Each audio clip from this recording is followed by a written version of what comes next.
see the exact type of ACCA F2 question that failed almost every student last session, and if you're preparing for ACCA FMA, this video might be the reason you finally pass. Before we start solving anything, I want to tell you something that happened just a few weeks ago.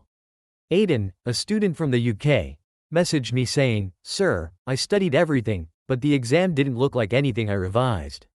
And I could feel the frustration in his words. He wasn't lazy. He wasn't underprepared. He simply misunderstood how the examiner builds the questions. So today, this video fixes that. I'm bringing you examiner-style past questions, not just the basic versions you see everywhere, but the hidden patterns, the psychological traps, the recycled templates, the tricks behind the numbers, and the way the examiner wants you to think. Because F2 is not about solving the hardest maths, it's about solving the simplest logic presented in the scariest way. Now let's break this entire paper the way toppers do. Most students who fail F2 don't fail because they don't study, they fail because they revise in the completely wrong way. They go through past papers like they're ticking off a to-do list. Question 1 done, question 2 done, question 3 done. But they never ask why the examiner keeps repeating the same structures. See, the examiner never actually repeats questions, but they repeat templates.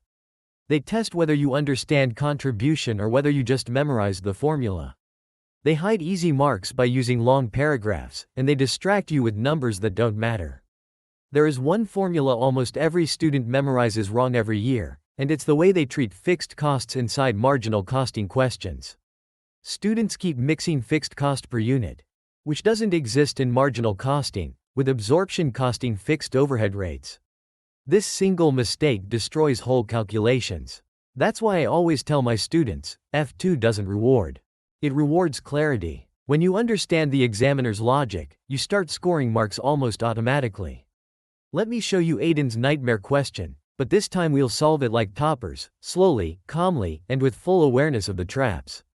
Here is a classic marginal costing trap question inspired by real ACCA patterns but rewritten in original wording. A company produces a single product. The selling price per unit is $50. Variable cost per unit is $32. Total fixed costs are $72,000 per period. The company is currently selling 3,000 units and wants to know how many units they must sell to earn a target profit of $48,000. Now before we solve it, here's the trap. Almost every student misuses the fixed cost and tries to divide something unnecessary. The wrong answer exists because the examiner knows students will confuse target profit with break-even. The correct way is contribution per unit. Selling price minus variable cost equals $50, $32 equals $18 contribution per unit. Break-even units equals 72,018 equals 4,000 units. But we don't want break-even, we want target profit. So add the profit, fixed cost target profit, divided by contribution per unit equals 72,000 48,000 divided by 18. That's 120,000 divided by 18 equals 6,666.7 units, meaning the company needs to sell 6,667 units to achieve target profit. But here's the trick. The examiner will include wrong options like 4,000, 5,000, 6,000, 7,000. These exist to catch students who either stop at break-even, or who forget to add the target profit, or who add the wrong costs. Once you learn to detect the trick in 10 seconds, the entire question becomes painless. Here's a 10-second real-ready logic. If you get contribution wrong, your entire paper collapses. Contribution is the heart of F2. Get it right, and every marginal, break-even, and CVP question becomes a piece of cake. Let's solve a micro part quickly. Contribution per unit is always selling price minus variable cost. Not fixed cost. Not overhead absorption. Just variable cost. If you lock this into your brain, your speed doubles. Let's go deeper and talk about the examiner's favorite traps for 2024-2025. The examiner loves cost classification problems because students keep mixing direct with indirect and fixed with variable. Here's a fast example. A factory supervisor's salary, direct or indirect? Students often say direct because the supervisor works in the factory. But it's indirect because it cannot be traced to a single unit. Another trap, electricity. Students assume electricity is variable. But the examiner twists it by adding a statement like there is a minimum base charge. Suddenly it becomes semi-variable, and if you don't catch that, your whole calculation shifts. Then we have fixed versus variable traps. In F2, fixed cost per unit is not fixed. That's the twist. Fixed cost total stays constant, but per unit fixed cost changes. This is a subtle but powerful detail the examiner exploits repeatedly. Absorption costing over and under absorption is another examiner obsession. Here's a quick mini question inspired by ACCA style.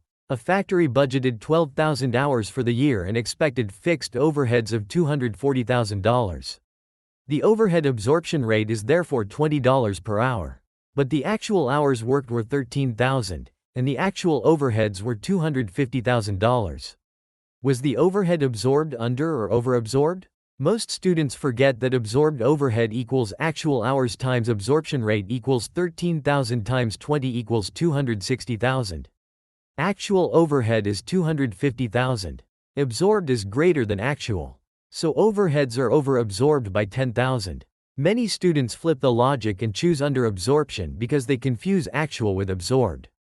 The examiner counts on you making that mistake. Inventory valuation is a repeated favorite too, especially FIFO and weighted average. The trick is not in calculating the values. The trick is in identifying which units you consume first. Here's a fresh FIFO twist. A company purchases 200 units at $10, then 150 units at $12, then sells 280 units. Students incorrectly mix the layers. FIFO means the first 200 are taken from the first purchase, then 80 from the second purchase.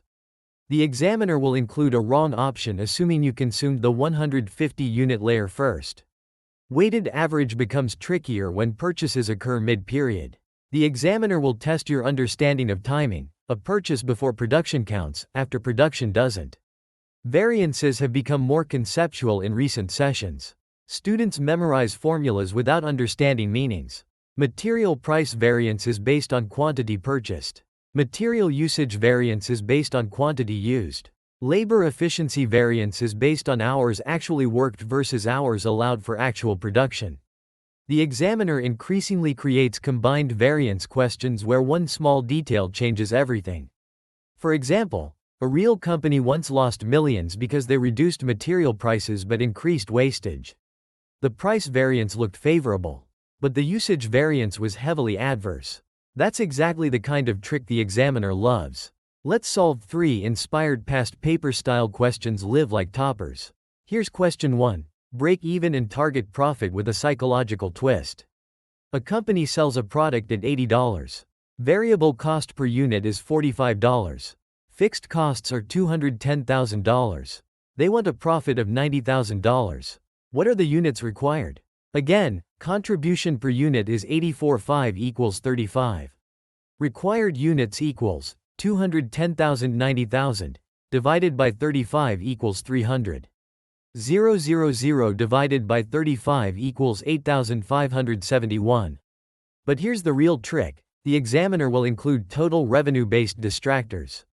Many students use the formula incorrectly. Total revenue needed equals fixed cost target profit divided by contribution ratio.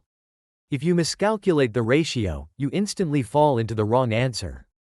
Toppers don't do the long route, they go directly to the unit formula and skip unnecessary data. Question 2 is absorption costing reconciliation. Students panic whenever they see this because the wording always looks intimidating, yet the logic is straightforward. Here's a question. A company produces 5,000 units but sells 4,400 units. The absorption rate includes $6 fixed overhead per unit. If production exceeds sales, closing inventory absorbs more fixed overhead. This creates overabsorption. The difference is simply production minus sales times overhead rate equals 5,000 4,400 times 6 equals 600 times 6 equals $3. 600. Most students waste 5 minutes reading the story instead of jumping directly to the pattern. Toppers solve it in 15 seconds because they recognize that absorption costing's profit difference always comes down to inventory movement times fixed overhead per unit. Question 3 is variance analysis with a storytelling twist. A manufacturer planned to use 8 kilograms of material at $5 per kilogram to produce 1 unit. They produced 2,000 units, meaning they should have used 16,000 kilogram. But they actually used 17,200 kilograms at $4.80 per kilogram. Calculate material price and usage variances. Students go blank here because they mix formulas. Material price variance equals actual quantity times standard price actual price. That's 17,200 times 54.80 equals 17,200 times 0.20 equals $3,440 favorable. Material usage variance equals standard price times standard quantity actual quantity. That's 5 times 16,000 17,200 equals 5 times 1,200 equals $6,000 adverse. And this is where the examiner tricks students. They include a wrong option showing price as adverse and usage as favorable because most students assume cheaper inputs always mean better performance. This is why real companies crash despite good pricing. Wastage ruins everything. That's the lesson. Let's finish strong. F2 is predictable. The examiner repeats patterns. Your brain doesn't need to memorize everything, it just needs to recognize structures. Past questions are powerful only when solved with examiner logic. If you want me to solve the latest updated 2025 past paper set live, comment next F2 session below, and if this helped you even 1%, imagine what the full course on Education Bench will do.